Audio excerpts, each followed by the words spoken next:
Iria le puia leo telia e toia fio ma Yesu ia oli oli o toa tase e toia fio ma Yesu e afio mai e toia fio ma Yesu Ua itanu o lea wairai e toi a fio mai Yesu. Ua tuputele o le poto, e toi a fio mai Yesu. E a fio mai, e a fio mai, e toi a fio mai Yesu. Ola tātou te talo. Lo mātou te mai e leo fio marelangi. E pa ia lava lo suafa e whawawau lava. Mo mātou tā pālo pa ia ele nei a fiafi. E whai fua le nei sauninga. Mea whai tātou te le mafuta e ala le whao unga lo lava ngā pa ia. Mātou whawhtai lea le li e lo wha maoni. E le teitai mai le soifua ma sio mātou ola. O lau whanau o e sa ili ma mātou tau mārolo whai atu e. Whatupu lo mātou whatuatua e le tau longolongo mai o la upu. Si tiara lātou whafonga mo na mātou whalongo. Si tiara o na silo na whatau wa e lei lora whamatalo lo whirangalo. O mato mai no mato vai atu e atu o Yesu. Ie fete la iara e lo ngā pa ia malau kumoni. Whafta Yesu lo whafonga mai. Via o e whavavau lava. Amen.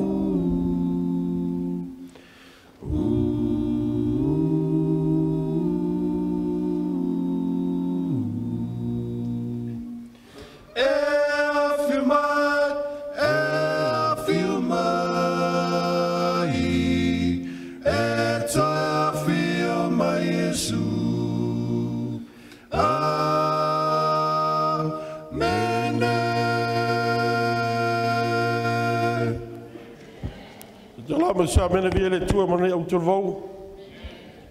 Aftai te lau telvou fua I le ola. Mea laulangi e via le tua le whangai no lato soifua. Ma walunga e le inga o lo tātou te marelangi. Tumana la tātou te paitasi le polas wharaile I le tātou mta upu. Sa tātou taranoina le whirangalo le tua moni. Le tātou whasolo mei le fium ia le tua. I le tuso ia kompo mta upu mua whai pe sumalvalu. La tātou whai tau, o lona whirangalo na whanau wai tātou I le pomoni, ina ia whai tātou ma wha polo o ana mea na whai. O le whirangalo o le ainga atua, ia whanau I tātou I lana upomoni. Ele o le whanau mai ma le manawo le tina, ai whanau mai le upomoni. Le upelene e tau o le ale whai e sa wai le upu whasa mua le upomoni po le truth I le whapertania. E tolu me tau rupu moni tātou whasola ia le tua po le Sraile. Mrau na le tue pa ia ina ia mamalama o solo le tātou mta upu o na whaingo fia lea mo o e mau. Mua I Yesu le whetalai ia ne sulu whawha pe ono. O au nei o le ala o le upu moni I maleola. Whape wheo tātou maua Yesu le ala le upu moni maleola. E ala le lua le upu moni o le tuspa ia le whiong ia le tua. Ia le sulu fitu whapu sumo le fitu. O laua whiong o le upu moni lea. Ia o e whatonu ai ta ua whiringalo le tua. Ta tua mai lea I le selama sfuliva whaipu selau whalua. O lau tu la whono o le mea moni, po le upu moni. O le whiringalo le tua. Whamela whiong ia le tua mua le iane su whafu peono. Whetalai Yesu o au nei o le ala le upu moni I maleola. Whanau mua ia Yesu le ala. E ala lea I le loma lima whaipu mua. Mai ole nei wa miho tonu wina I tātou e ala I le whatuatua. Whatuatua I a Yesu Keriso. Sa le anga I tātou ma le tua ua tātou anga sala. Ai o silisila mai le tua I le amea tonu e Yesu lo nalo. Nā toa I le aisa anga sala. Ona tā whatuatua le iai. O tā sala mō mai le anga sala. Wala fua I tā anga sala. Ona tāu wa miho tonu wina I leo I tāua. E ala lea I a Yesu le upomoni. Whatuatua. Ora tāla sia lea o la sangalo na lua. I le upumoni po le upumoni lo na lua li ane sufitu. Mai e whapa ia ina ai I tāua. I upu po le whonga, po le whirangalo, po le whionga ia le tua. Lo mai la e po tu spai lea ile tu la fona se fulu o lo tonu le pomonia le tua polana a fion paia. Sala me fast food fe pe valu, ma fe trelainga a le po ta vita o te fia fai lo filangalo le tua o lo filangalo le tonu ia te au lau tu la fono. Le soi fua mola le so la fa piena e a lofa ia Yesu fa pe fer fatino le lofa. Ioare su fa su lima fa mai Yesu a fai tau te ara lofa mai a te au ia o tau tausi mai ia u polo inga. Aisa ona ua umana faola ina i ta ua ia lai fatua tua ia Yesu Keriso. Amene. Amene. Ta te fatua tua ia Yesu e pelu sutasi fe pu momoa e pelu sulu tasi fe pu ono momoli ane momoa fe pu fitu fatua tua le toto Yesu Keriso. Ona ta ua milturuina leo ta ua maua e ta ua le ola e whavau. Iane tolu sumule ono, ma ina ia le whano se tas ea e whatua tua ia te ia Yesu lea. Maua le ola e whavau le tatu savalvali airi i le tala i le pautā. Sa le tū tamatau sa le mōra pautā. Mai le ia e mana tua mai au pe fio atu lo malo.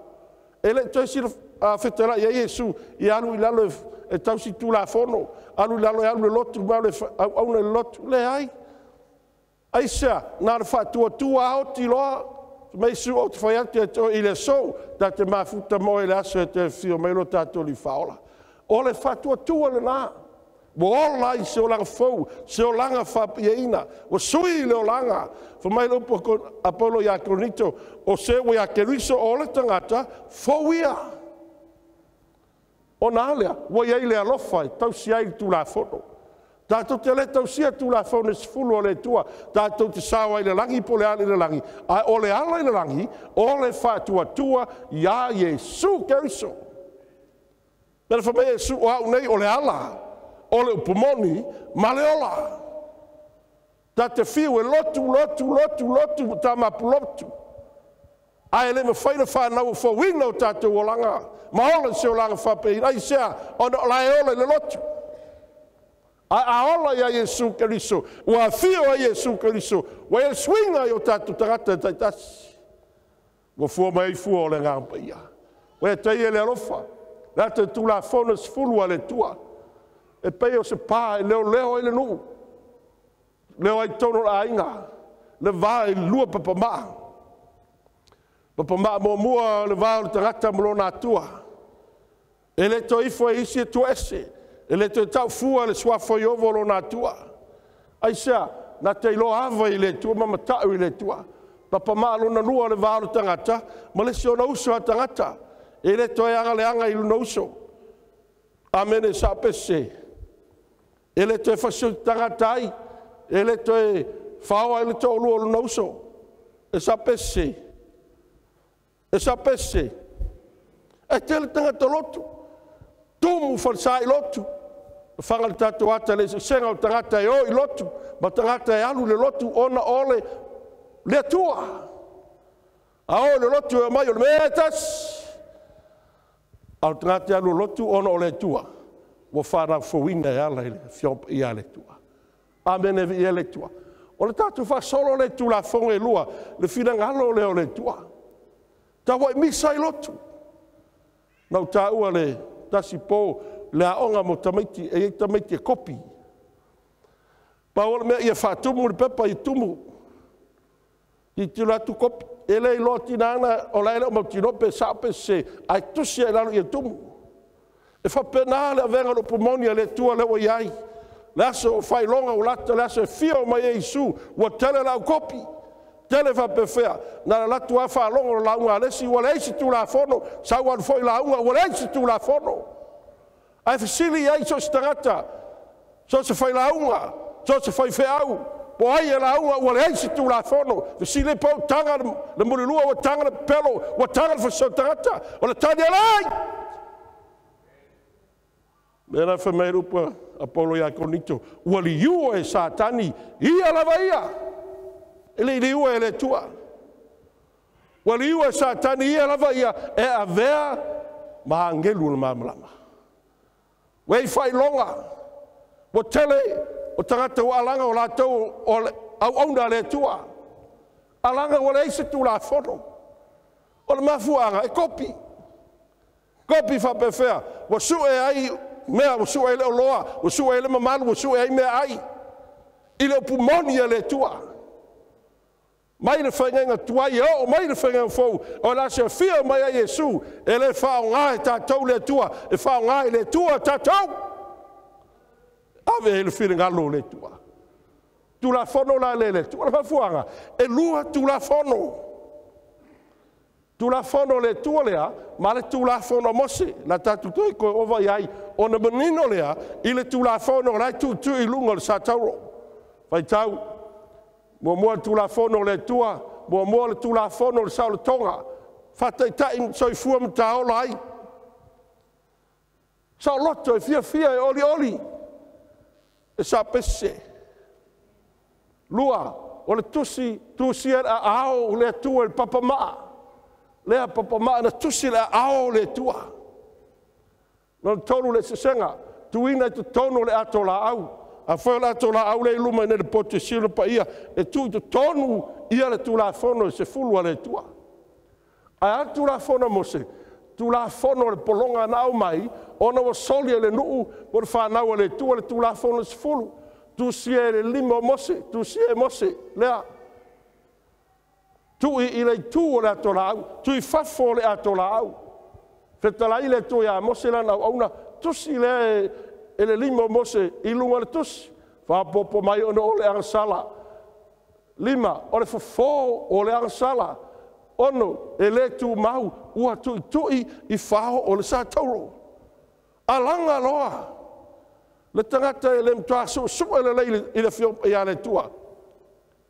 Au whainga luenga sātani, au auna sātani. Alanga loa ua le sātauro, ua le tu la fono i lunga o le sātauro. I lunga sa tauro keriso. Ua maliu Yesu. Wala tanga le tu la fono.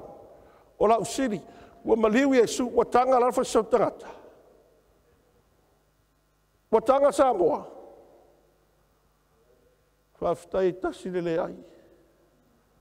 Ele ai! Al mena sa tani le whaia tatou. E au mai le fionga pa ia, o le tato manatu le sui e le fionga pa ia le tua, i o tato mawhauwhau mo tato wala. Me lopo e le tua e isai ar whailo ula fwa i le tato o manatu mo nala. Ai fwa i mai le tua, i le whina ngalo le fongo le tua e olai. Tau tala i tu la fono, si sila tau i tu la fono i e, ua tu ia. Tau tala i tu la fono le whanafta whai. Fetalai le tua ia mose, fau le malu po le whanafta whai. O mā moe o le ate whasino ia Yesu keriso, le toto Yesu le tamai mā moe o le tua. Me ta pere mā moe, ave le toto alu mar whaitau langsili, ave tau le potu pa ia. Na artu leo ia man ia pui leo le tino Yesu keriso, e whai ata le pui, i le tino pa ia o Yesu keriso. O na sau wai leo le toto. Talia ai ma ngalo ai ta ua. Are poto e sili lea ona pa ia. Na i tonu le ato la au lea. Na i tonu le tu la fono se fulu a le tua. I si tau le Romans fulu fe pue wha. Mo tatu le toi o nei lai a mini mā moe. Au tatu o sao ia Yesu le tamai mā moe a le tua. Le ara fau. Whamero po a paulo ia pe tonu o tau sao loto e o sao ia Yesu. Romans fulu fe pue wha. Wao le unga le tu la fono ke riso lea. E o mai ai le amia tonu i e whatua mai. Alena. Nau whamera whio ia le tua. O le unga le tu la fono ke riso lea. Ioe, toi whaitau umar mahu pe whamea. E o mai ai le amia tonu i e whatua. O malawa. Matua le Roma lima a whepu momua. Ua ta ua mio tonu ina tātou. E ala i le whaa. Tua. Whatua ia Yesu Keriso. Lua awala sa ile la me tonu. Whinge tuai, sa ili tu la fono, tau sia peitai, ele ato tore tau sia wang sala le tangata. Ona fia mai le Yesu, tau si su wa ato toa. Ua nao Yesu e maugai e tātou la me tonu. Tamistatu amen. Tātou te o ia Iesu whātua e Iesu, au mai la meo tonu e Iesu, tāu wā meo tonu inai, tāua. Pe te le fia le whiau le pōra nei, pe te ita e tau, pe te ita le whiau usoe, sa mōra watu no pele, e sila le tua ia oe mau, po le ata tiu te pau te whiau, pe le whiau. Ua sala tangata, malava. O le oti o le tongi o le angsala. Au mai e le tūlana mio tonu. Tau te whātua iai. Tau wā mio tonu nei tātou. Si sira tau le luka e sfulono whaifitu tātou whaitau. Ma vai atu le langi mera lau langi. Ai le uvale sira whasi mitai tusi tasi. O le tūla whono le tua. Si sira tātou atu whatasi. Le ala lea whātua tau wā mitu nai salmo. O lai le soifuanga fou, soifuanga whapia soifuanga e alofa e tau situ la whono Iesu, ma whataritari atu le aso e whio mai Iesu. Amen e vi ia le tua. Di sila tā ua whailinga su whawhau pe fitu. La tātou whaitau. Ma ia o tau wifo i le na whaile langi, mare whanua, mare sami, a toa ma puno vai. Le tangata soifua lea e alofa i le tua. Le uma whātua stepu mua. Leo soifua whapiaina, leo alofa tausi tu la fono. Saungi atu mo le langi. Whai mele upo le tua, o la soifua pea. Ma ia i foi le na whaile langi, ma lau langi. Ma puno vai ma me umo iai. Tā ua o whiau lea le tua o mai atau. O lono winga e tātou te leo ifo. Sina fia ma mao e le tua. Mea ua tupu i le whanau o tangata. La ta fa solo le tala, ma sani ta ua, la ta fai tau fatasi, ma mora tupu survalu lu futasi, la ta tu fai tau fa mole lava, fai tau. O fa la ta tu leo e lia le nuu, ua fa peat, fa le toni manatu lua se ia fea. A fai o iovo le tua ia, io to muli atu ia te ia. Ai a fai o paala, io to muli atu ia te ia. Ai le tali mai le nuu ia te ia se upu. Ai sea. Fai tau le feu e lua sumarvalu. O la tau wala au leo. Ma la tau se leia te i la tau i polo matui. E tusa ma la tau tu. Wo ina whamalingi na ifo le toto ia te i la tau. Fai pula sumaleiva. Ma vai le tu tono le la. O la tau perfetta ane lea wo o le tu la. Fai ai tau langa fiafi. A ua le aise leo. E le aise na tali mai. Pe fa longo mai. O le mea utupu. Ua, o nei lunga tumu le maunga tasi le au na le tua na e lia le perfetta le tua. Ma perfetta e fase lau lima sulu a pa ala ma a saire fase lau. Ua sa ili po ai le tua moni. O na lato vala au le i le tua le langi. Vala au e lia ia iovalo na tua. Ai vala au foi ia le nuu whapau.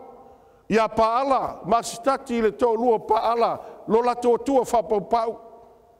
O tua nuu whapau, ai ua muli ai matari tōnu i ai le nuu o le tua. Whafonga la tau whapetau sufitu, la tātou whaitau. Ie whafonga mai a teau i o vai, ie whafonga mai a teau. Ina ia i loa le nuu nei oe o iova le tua. Ma ue whare le wina mai o lātou loto. Tōru walu. Ua pouifo leo le awhia Iova. Ma wha umatia ai le taulanga mū. Ma whawhie. Ma maa. Ma le ele ua mitia ai fo i le vai. Sa i le utu. Whai pe tōru iwa. Ua i loa i le nuu uma. O le whapau fo. O ai lea o i lātou. O whapea. O Iova o le tua ia. O Iova o le tua ia. Amen evi i le tua. O fiwa wala au vai atu tangata e ifo ia paala le la le tu whapau o le la. Wa tu tonu le la u tas furulua. A la la vela i pau mai se afie ola i le lato whata whaitau langa. Wa saili po ai le tua moni. A tasi pe lava au auna le tua le perfetta moni le tua o Elia. Whaitau tasi le whata whaitau langa. Mai a fion pa ia le tatu whaitau. Wa wifo le la, o wifo wo le afiafi, whai lotu afiafi, le masa ni tatu Samoa, o pong sa. vai atu lava e lei se afi whetangofi atu loi polo po o naifi se tu lou ua sei ai o lato tino ai sea ua le ai se afi pa umai awa o pa ala o le atua pepelo ai a le atua moni i sila taui au mai e le atua le afi ia me statu amene ia me se amene Iova le atua moni Iova le atua le whaina langi ma lau langi le atua le whai ai le atua whai wawenga le atua le o iailo soifua mo le tatu wala o Iova le atua moni tongi mai le atua le afi tasi la nau au na wana o Elia ai au mai le atua le afi la fatu whai taulanga ai sea me le au tua le whea ule fia whirnei o le whaai longa a lea tua moni. Tia ato e saule, tu se whaalinga, su whawhe pe fitu, ma yo tau ifo. Ifo e lea whaina langi mara langi mara puno vai, ma me uma o iai. Ai sea, o tumulu lau langi tangata ele ifo iai ova, a ifo e whata whaitau langa paala. I sila tau li sai e whasu lima whape sumana walu, la tatu fai tau mai ai wha malmore lava. Wao lo wha perfecta lai mai o Iova, o le na whaina langi, o ia lava o le tua, o le tufunga, o le na whaia le lalangi. O ia na whatu mawina, na ia le whaia fua, na ia whaia ina ia aina, o au o Iova, e le ai se tas. Kere se mo whai pumo mua, na whaia le tua le langi, ma le lalangi le amatanga. Ma toi au mai le tua le toi fe au. I toi taimi le paneta nei. Ina ia toi manina lo whirangala mo tato loto. Ma so se tangata sai fua. O Iova o ia le tua moni. I le ngana e pelu le upu a tua saule e pelu le Elohim. Le tua le tamai wha malu le tua le alo le fong whetalai se la me tolu whepiono ma whepeiva na ia whetalai ngau le whangatai ngau reisa mea sai ai ai whetalai e su le fong whetalai ai ngai oi le ngara pa ia le pero sano lon tolu ma tu mai lea mea e ai oe mau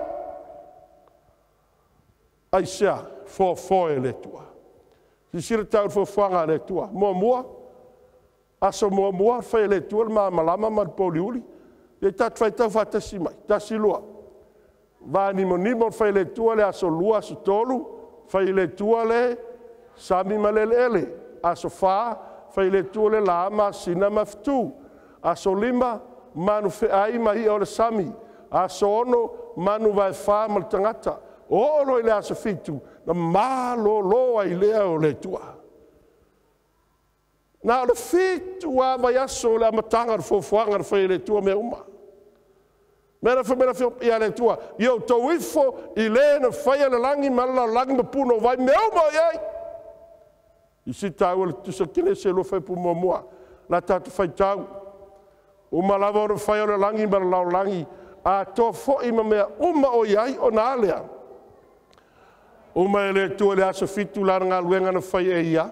Ona mahalo lole o ia le aso fitu i lana ngā luenga uma na whaia ia. Fitu aso vai aso tātou wha solo ai, whai ngā luenga Isu. Ai o le aso fitu vai aso, na mahalo ai Isu. Whai upe tolu tuskene se lua tātou whai tau. Ona wha manuia atu leo le tua le aso fitu, mana wha sa ina ai.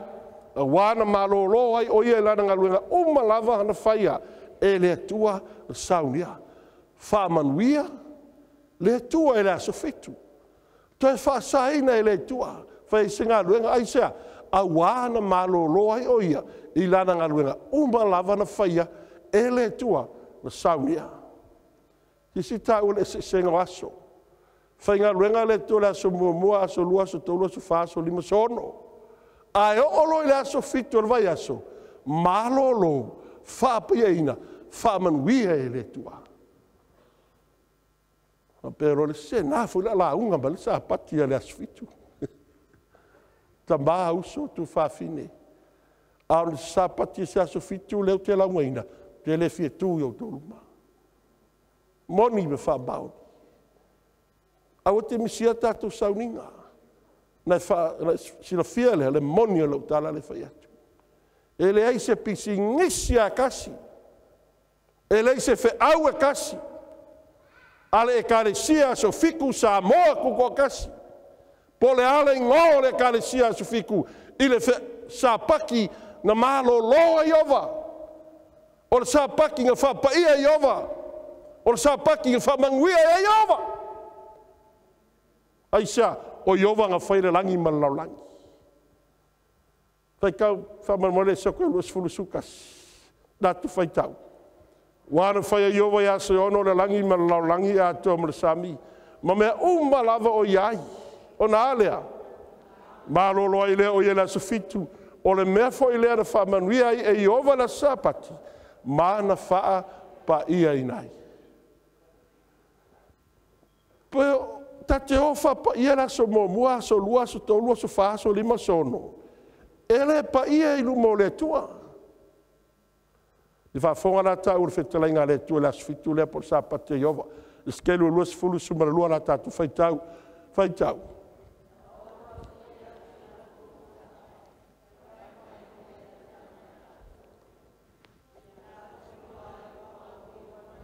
Le fa pe ina i latou. Mele tusi a le tua fai pe sfulu. Ma ia o vatua o sa pati a te o tou. E fai ma faa. Ma fai longa. E fai ma fai longa. Te tatou sau no fatasi mai. E fai ma fai longa. E fai ma fai longa. E ilo ai o i tatou. Ma lo tatou o tua. O Iova na whaia i tātou. O ia e whapia ina i tātou. Mera sa mene vi ele tua. Mera whapia lua sfuru ia i loa ai e o tou. Kuma ia. Ia i loa ai e o tou o aile. O au lava o Iova lo o tou o tua.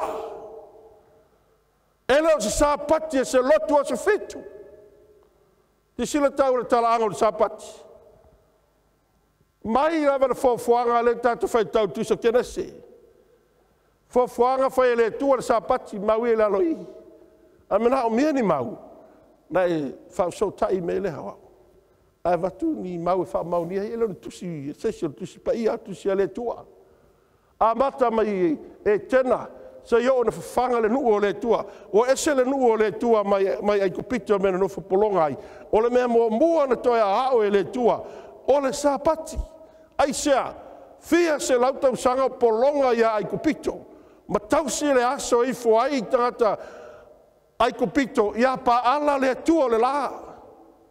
Le na fiu e alanga ma tapua i atu. Ai le tongia mai se afi. Wao pa ala e leo se tua moni. A wao le manai se o mana maunga singai. Se o maina soi fua mai Jesu keriso le whala o manu.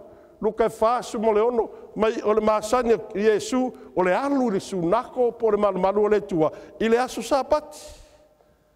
Amene vi i le tua. E alu e o hao tulai ma fai taula i le tua. So na maliu Yesu keriso. Le asu foreile le asu o le maliu. O le ista le fai tatou le asu foreile. Mate le asu foreile maliu Yesu o le asu sapati asu fitur vai asu. Tu le tino Yesu i tono le tunga mau, toi o le aso mua le vai aso, le fai longa i tātou, o le aso toi tu manu malo mai a Yesu, e sa pese. E o lava na maliu Yesu toi tu mai, tu lai mera ka lena ingo ya ka lena Iulio, toi tu lai mai ka lena ya Kerikori. E o le aso fio mai a Yesu, le aso fio mai a Yesu, e o le lalo lagi fou. Sa moe fa wau pea le sa pati a le tua. O le whai longa a Iova lea tua moni. I sila tau le la onga na wao i le tulo nu. E so te sfulono whaala tat whai tau whaatasi whamalmone lava. O le whaitalai mai leo Iova ia Mose whauta o te whaatohina ifo le mea ai mai le langi ma o tou. E o atu foi le nuu ma la tau whaputuina o le aso maana mea e tusai. Ina ia o tau tofo ai a te ila tau pe la tau te savavali i au tu la fono pele ai. aso ono. A o i le aso ono, la tau te sauni le mea au mai ai. E ta i lua mea i mea whaaputu ai i le aso ma le aso. Wa o fo i le aso ono, ona la tau whaaputu ai le i lua mai la tau mea ai, e ta i lua o mera mo le tangata e totas. O le whai atu ai leo i ate i la tau, o le mea lava le nei o whetalai mea i ova, o le aso tae au, o le a malolo lea sa pati pa ia i a iova. La ta whai tau atiri, lama, ta siloa. O mea foi tau te fia tau i nā tau ia, o mea foi tau te fia tunuina i nā tunuia, o mea uma foi ua toe ia o tau tuu lea mo tae au, ma teu se ia tae au. I si tau whai tau whai puru surfa. Foi le tae au, pe ona poloa i mai ai o mose. Ae lei e long sia lava, e le ai lava se ilo o iai. Whai tau whai puru sulima. Whai mai leo mose, tau te ai lea i le aso, a wao le sapati, le aso nei a iova, tau te le mauai se mea, i le vao se ia tae au. Whai piso ai, o aso e ono tau te whaputu ai, o le aso fitu, o le sapati lea, e le iai se mea. Le la te whapupu. O le wawenga na whai le tua, le aso mua, e pa u mai mangai me le langi, mua e o le aso ono. A pa u mai mangai me le langi, a tutoi, mo le nuu i le aso lua, se tu lou, elo, e mafu. E mafu, e le fia tau sai mises. Aso mua le na, o le aso lua, toe au mai e le tua isi mangai me le langi, toe mai le nuu, toe tau sami ai. A te toi foi, e leo ngā mona so ai la stolu. A stolu a so wha, so lima, o loi la sono. Wha mai le tua. Tu ese tau sami, mo tau sami tau mānai mo le aso ono le la. Ma toi fu e tau me tau sami, a wā le aso fitu le sapati a Iova. Aisea, e malo lo le atua e le aso fitu, lona sapati. E le pa u me se mangai me le langi. Mukako mamalama.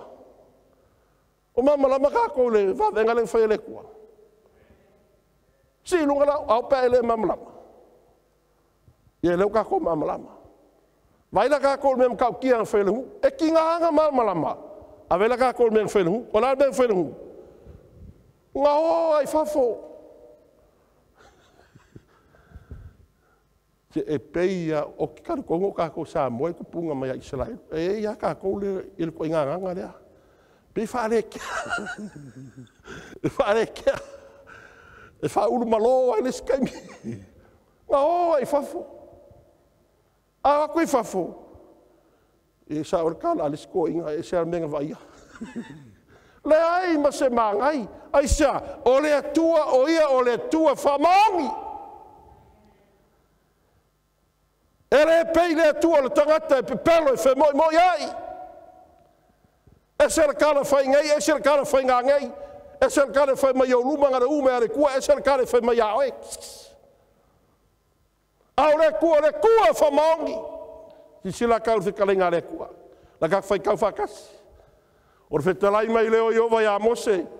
Tau te le ma fai sa ya feo na tau si ia upolo inga, ma u tu la fongo. Mose, e lau sa upolo inga po kou la fongo, o au. E leo au le akua le whakai ka iaku le mau. Kou kere ma whaisa i a whea. Wa whawhanga o kou si o kou si fua o kou ngā momoe whea la ifa ka moe mera rangi mea i whangai o kou. Ngā o mea fau whanga koe o kou. A o le ngai lava kou kere wha kua mai. Whai kau pelo sumreiva. Whau tai. Wa tuina mai ai ova le sapati ha te o tou.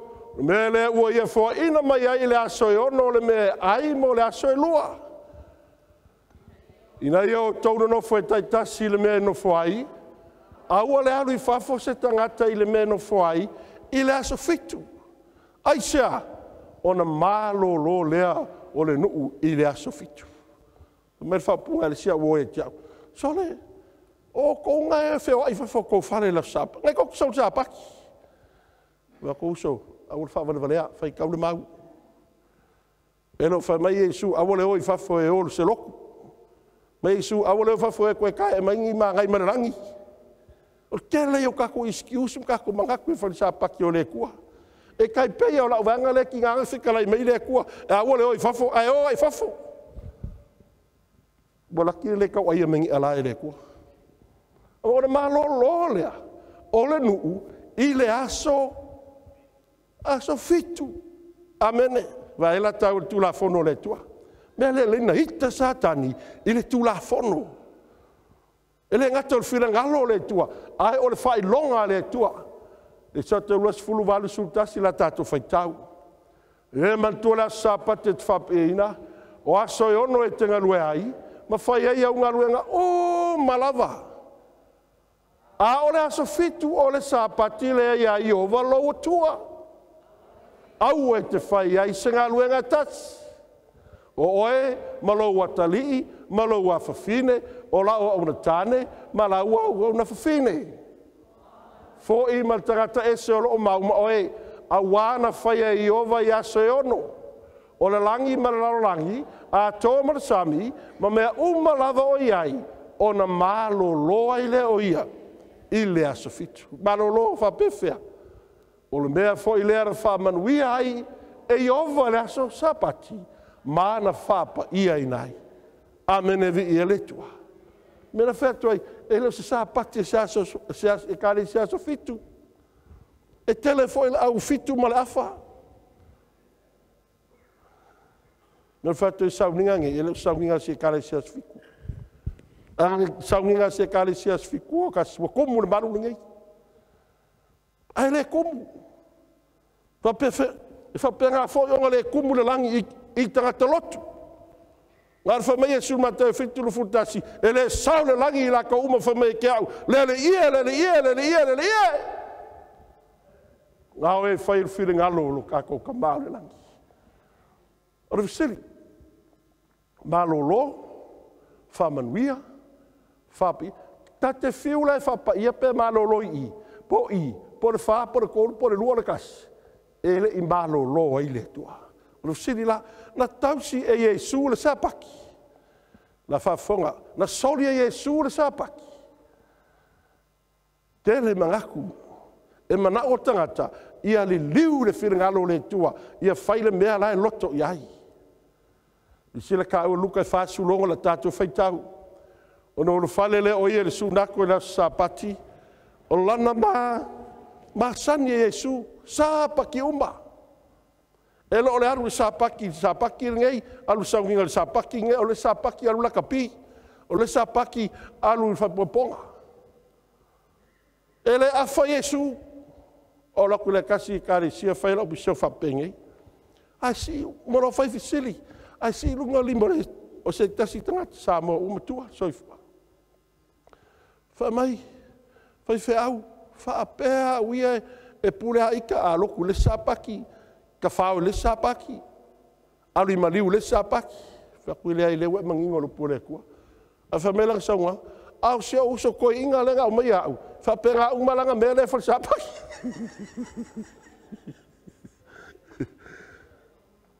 Ava kol mafuanga, nga ke va ai mai mulmuri ana ngaka, ai kele sau o ya Yesu. Aoki seven fiku marafa nga maoki koi moi ele sapaki fiku sapaki le kua soifua. Wa ko ele ai fiku marafa.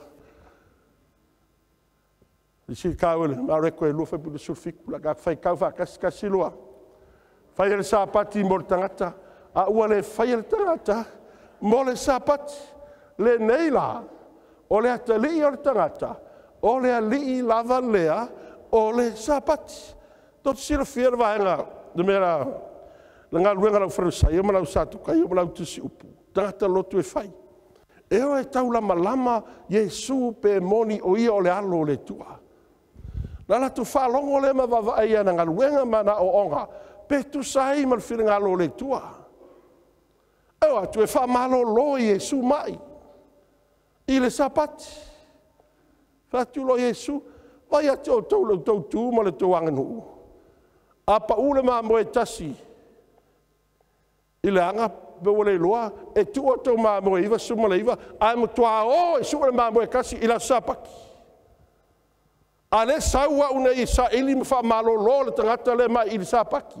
Ai kou mori mori e ia kiau. Le si vaenga kupu ai. E o mai e sumulanga o so e mai tau mai lau fatu o saito tau o fitatu tala inga le sapati. Ai bong moli ai fo Yesu. Vai lana o faila ko ngā luenga lau faku lau fati mai ia fatu saito ai le sapaki. E lau se mele leina la tu fai mesu o le sapati le nei la o le atalii o le tangata o le alii lava lea o le sapati. E tanga le anga le lei le sapati o le tua. Sa me statu amene. O mamalama tato. Tate o mai ta vale le lotu. La e tau te tulou le la ver ta vale le fiaola le alanga mesi uso fiaola. Tu le le ta vale. Al watu I fafo. Si mai. Vili le ambulance. Ala so fila ngalom so tato iloa. E sau le fiaola. Ai sau ala to. Ona mo kwale alofa. Fele. Fele kai ki ako. Ia suma sunga ia. E jai. E so ama mai lo mo fuanga ki ala lai fa mon. Se fa mamala matu. Ko kiki a ko ko sila mai la e sila fa pe mai. Sila me malo fo. Ki mai a maua Yesu. Wa maua sapaki se a maua Yesu wala fa nga. Na me ka se fu sapaki. O ai la la su me moi que la ma ia lo suki ma ia lo su fonga ma ia lo kingo o sunga le ya AJ o langa no fo le va tato le upulo tarafa tangata le ma fa fa Yesu a maua Yesu kausinga sapaki e le se Yesu o se sapaki o Yesu le alo le kua soifua o Yesu malanga sapaki mai la fa kai sunga ya AJ malanga no foa o lo lala AJ I lungo langa no foa e sa pese a foi atula o AJ o le foa o le kwa sea e sa o se go foa a AJ que valea wala ki wa foi fe fa ngo ki ka ku ya e se AJ e se le foa a mene viele tua o Yesu ma le sapaki. E anga le lei Yesu I le sapaki. E whaola kangaka I le sapaki. E la unga Yesu I le sapaki. Ko e anga le lei I le sapaki. Amen e le tua. Ia tu lai whaftai lawe lau sunga ti akono. Si sira kawe le kasi mau.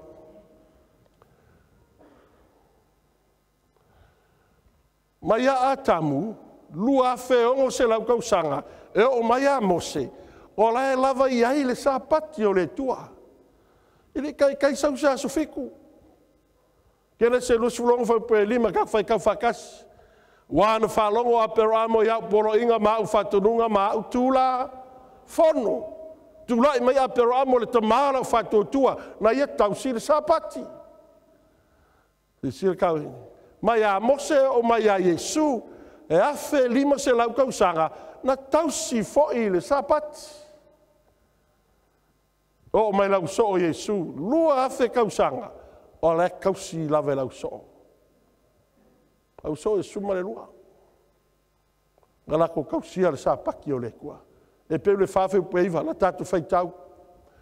O le nei o tuina mai pere malolonga fa sapati mo tangata o le atua, si tau le whasa onga, o pula le wha malolonga wha sapati. O le lexiken wha eleni lo wha matala me ile winga o le sapati po le sapatismos. O le upu wha peutani, o le Sabbath rest, o le malolonga o le sapati, po le Sabbath observance, po le tausinga o le sapati. Lea na wha tonu ai e Yesu, I tātou le tausinga. I sir tau le. Na soli la Yesu le sapati. O le tali, e le ai. E si lunga lau au pe fa inga ki sila fianga soli e sul sa paki. Mene ai. I sila la ka uai. I tangata na latu soli al sa paki po ai.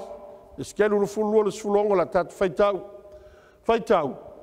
O solia e ana faitau langa lau tu la fono. Wala tau faleanga fo i au mea pa ia. Wala tau le failonga ina me pa ia. Ma mea le pa ia. Wala tau le failoa fo i ona ese o mea leanga. Ma mea ma. Wala tau li liu ese o la tau mata i au sapati. Ma ua la tau solia au e la tau. Fa mai soli aku le sapaki. A fa mai lupo le kua. La ku soli mai. La soli mai. La soli mai au.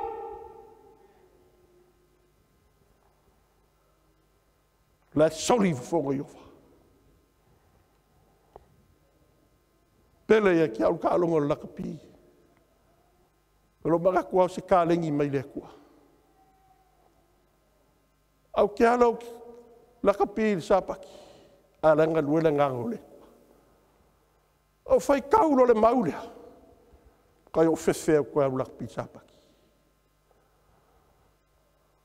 Aisha, ke mo ke soli ai, la ke soli fonga iofa. Si kawen so ai. O lo sa ele tua setas. E fa ola i magala i men no fai. Fai tau tu si sa ia lima sima valu. Ka fai kau skelu lo so lo fai ko sfulu. Ta si loa. Ili ate la tau se tangata na te ina le pa. Ma tu ile me o le petia yo luma malenu. Ina yo o le fa matia ai o te le maua lava. Sa ili le kua. Ai panga ele maua ele kua seisi. E akia le pa. No pumongi ele kua. Sa ele mavalu sumarlua. O e tupu ia te oe la tau te atia e mea whatawhinaina mai ana mua. E te whatuina whawai o le tupulanga ma le tupulanga. E ngoa ai oe o le atia e solo. Le whaola i mga ala i mea no nofo ai. Watia e tu la fono lona wha le tua. Whaola i mga ala i mea no nofo ai. Te tasi o wona o ia lona a inga. Fai tau le maule ma le fiompa ia le tua. Tuli e lona a inga. Fa te e matua. Tuli ma le toa lua ma le whanau. Fa tu seo toa lua ma le seo whanau. Wa tulia e la tau lo pomoni. Whamitala seo tua o mai tato nofu. Ele a inga ele masani fata feilo ai. Ai na filfine tausi sa pati o le tua. Wa ve ma inga tasi a Yesu Keriso. Ono masina. Valu masina su se la to fale se nga maua. Awe te popole se metasi sa moa le whanau pele a le tua. Lai soi fua le tua. E le tu la fo ina e le tua e matatau i a teia. O vai o mate to tele o tangata tulia e ainga ino sia e tangata. E o i whanwhinga ruenga. Wa la foa i whanwhinga ruenga. Ai tau sia le tua. E atia e le upumoni le sapati o le tua. Ai siala e tele me fai e ma ule me fai. Me le upo sota ma ia baulolo. To mafuta mai. Lala mai la fiafile nei. O lana fia tele iei. Pati ma fia. Tele ana wo. Ai na filfili e tau si sapati. Fiu te su e ana wo. Fa pena oe mau. Ta te wha mua lo le tua. Ingo sia ta ua laulangi. Ai rei se meta te popole ai. O lo soi fua le tua e whavavau. I sei ono sumrono whepe ono tolu. Na tato whaitau. O lea masina whatoa vai ma le masina. O lea sapati ma le sapati. E o mai aitanga ta umalawa ifo ma i o luma. Ua feta lai mai ai hova. Angelu. Whale e sulfafe pe fitu. Ma ia o tō ifo. Ile na whaile langi ma laulangi. Ifo i laso fitu ana vai aso. E o mai aitanga ta umalawa. E ifo mai luma i ova. O aina feta lai mai ai. Ua feta lai mai ova. E leo se aso fitu. E leo se tangata. a o Iova. I sai le sulor fe pelua. I nato mai o tau pui pui na i fale mai le no a mea tonu. O e tau sia le memoni. O e tau sia le upua le tua. O e whanau ia Yesu ke riso. Whatua tua ia ai. Mara fwa i le ola atoa. Whaolaina Yesu e ara le whatua tua. Maola i le upumoni. Eu susta i le upumoni. Ma lofa ia Yesu ma tausi tu la fono Yesu. Ma tausi le whailonga Yesu. Wosi whengainga ma Yesu. Ele ngata o le atua na whainarangi. Ai o ia, o oe mau, o le atali, o le whine, o le whanau o le tua. Ta te leo le malumalu sa pati. Ona o se masaninga. Ta te leo ono le tofi. O te le sau ono lo tofi foi whiau. Au te sau teifo. Mo whawhetai e ova. Whawhetai le tua e lo ulofa. Whawhetai le tua e lo wanga le lei. I le ola na la fo inga lunga o Caravario. Ono au le tangatanga sala. O Yesu le na.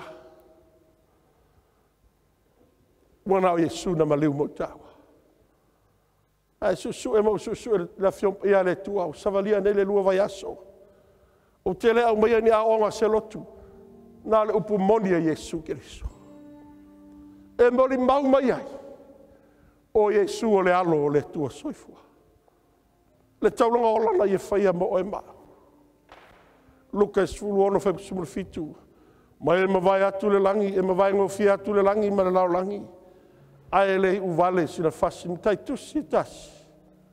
O le tu la fono o le tua. Ua mata foi, ma ua lo fai foi e satani. Hita satani le fina ngalo o le tua. Ua le fina ngalo o le tu la fono e whamasino ai ta ua. E ilo ailo ta lolofa. Hita satani o alanga wale ai se tu la fono. O to e whaafonga. Mai wale ua e satani ia lava. E a vea ma angelu le mamalama.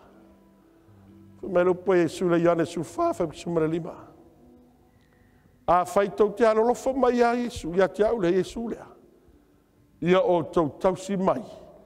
Ia polo inga. O alu se sauninga whapea nei lo loi le vini. Tau sanga mo vai. Ai fa te ia mātou le loi le vingi le. Sau se tala. Se neu se mtau tia. Tau se le fia mtatou loa. Ia Twin Towers, whataunga o loa le larolangi. Tu i vaa lele. Whioti telo tangata whepunga mai lunga. O mai fonga, wana o le whawai. Aro angengia i pere fu o le malo o Amerika. Whatali umatangata ia George Bush malasana saunoanga. I'm familiar with America. They may destroy the foundation of the two towers, but they will never destroy the foundation of America. Angengia I pere fu o le malo o Amerika. Sa moe whapenare fu a le tua. Yo e o to ilalo le whanau tangata me la matanga o le angsala luloi tangata. Beta i olo tu mau pea. O lo angiangia pere fu o le manu malo. Le aso fitu o le vai aso. O le fu o le na le tua. E lo ai o ia i ovo le tua moni. O ia na whaila langi ma le langi. O ia na whaia me auma. Ua na o ia o le tua moni. Whaile me whailonga mo e matata o e mau lana whanau. Lo tui pe le nganga o Yesu ia te o mau. Lo fangu mai. Tau tia le awala na ia whaia. Filipi e lua whaipu e lima o le fitu. Mai wa wha maulalo o ia te ia lava. Wa avea matangata, matua tangata. Seira o ina avea matangata ang sala. Ai lei siang sala. Ai sea. A mo fa tonu ta ua le loto maulalo. Sa mo ale maulalo ta loto. Ele me whaina tātalia le upo le ola. Ai tā ua le tāo mai a Iesu Keriso. Mai Iesu le tuso mātai o. O tō umautinga hina ma mawhatia awenga. O au nei e mālolo ai. Whatai tai mai, whaoa o mai. O au le loto maulalo ma le anga manu. Le anga manu o le loto pūlea. Self-control. E sili le to le na te pūlea no loto. Nai le toha na te aele ono. Pūlea o tātou loto. Ta te mau le loto maulalo. Le loto Salamo. Ta whatua tua ia Iesu Keriso. O Iesu le Io e. E le tio a whai mai whaoa o a tia te ia le aramanu.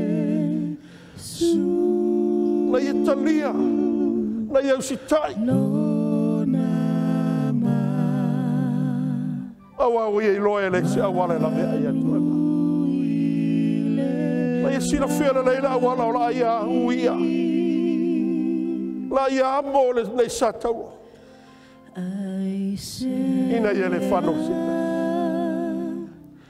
A whaina o si o si le taratara sana le pai me tele. O te whawhitai le tua. Na ia amo le satau no satau no wamoi. Whawhitai e sui lo maliu. Mo le tangata e tota.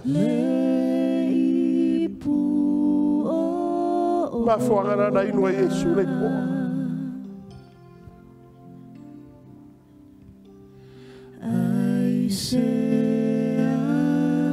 Sa molo watu.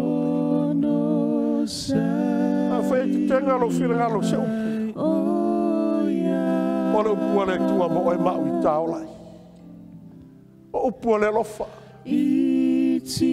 Ta te whanono ai. Ai muli muli anea. Ta te whai ai mawai la mea tonu ale. O se ta se whetulai whatasi maure.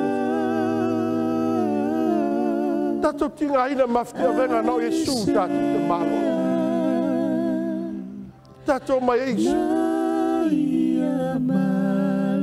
Talia le fila ngalo le tua. E se ta si au tele kita. Lo mātou te mai lo fia mana langi. Wa sila mana langi o tula I lau whanau. E lo se lotu e lo se foi feau. E lau ni tō whinga po meo le nei so fuanga. Ai wana o e Yesu Keriso lo matua li whao. Waftai le tua mala upu moni le ne afiafi. O mata manino e le whainonga o e le tua moni. Le li e au mai le malos. Au mai a longa apai e matou te maua I le lo te tele. Matou te filifili ai. Matou te usustai pe matou te oa I le oti. Le tua, matou tu mau e ustai whai alo whina. Whafta Yesu mor whamara ino matou arsala. Whafta Yesu e lo walofa mo lo whamau. Whamanuia I lau whanau. Mai mau o te tele o I mawait. Ia vi ia oe I ova. Ia vi ia oe whamawau. I lau lava sua whai Yesu mātou te talo atuai nei. Amen.